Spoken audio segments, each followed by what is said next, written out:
നമസ്കാരം, Vettan news on ടൈമിലേക്ക് സ്വാഗതം. ഇനി വേറെ level Basid wedding mall, Basid arcade, Poongottukulam, Tirur. ഓർമ്മകളുമായി കുഞ്ഞിക്കാക്കയുടെ വീട്ടുമുറ്റത്ത് സഹപ്രവർത്തകരും നാട്ടുകാരും ഒത്തുകൂടി. അന്തരിച്ച മുൻ മന്ത്രിയും മുസ്ലിം ലീഗ് സംസ്ഥാന സെക്രട്ടേറിയറ്റ് അംഗവുമായിരുന്ന കെ കുട്ടി അഹമ്മദ് കുട്ടിയുടെ ഓർമ്മകൾ പങ്കുവെക്കാനാണ് താനൂരിലെ അദ്ദേഹത്തിൻ്റെ വീട്ടുമുറ്റത്ത് ഒത്തുകൂടിയത്. മുനിസിപ്പൽ മുസ്ലിം ലീഗ് കമ്മിറ്റിയുടെ നേതൃത്വത്തിൽ സംഘടിപ്പിച്ച അനുസ്മരണ പ്രാർത്ഥനാ സദസ്സും പാണക്കാട് സയ്യിദ് റഷീദ് അലി ശിഹാബ് തങ്ങൾ ഉദ്ഘാടനം ചെയ്തു. Trendy and customise collection, best in budget. Theyyam പാട്ടിൽ പോലൊരു ഓപ്ഷൻ വേറെ ഇല്ല. പാർട്ടി പ്രാദേശിക പ്രവർത്തകർ മുതൽ സംസ്ഥാന ദേശീയ തലത്തിലെ സമുന്നത നേതാക്കൾ വരെ പോലീസ് സ്റ്റേഷന് സമീപം മാസ്റ്റർ ഭവൻ മുറ്റത്താണ് സംഗമിച്ചത്. പാണക്കാട് റഷീദ് അലി ശിഹാബ് തങ്ങൾ ഉദ്ഘാടനം ചെയ്തു.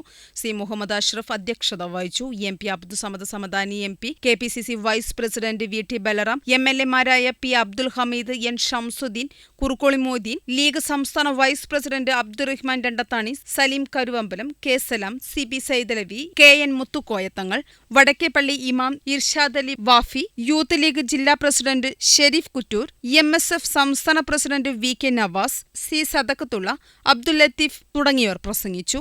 വെട്ട ന്യൂസ് താനൂർ.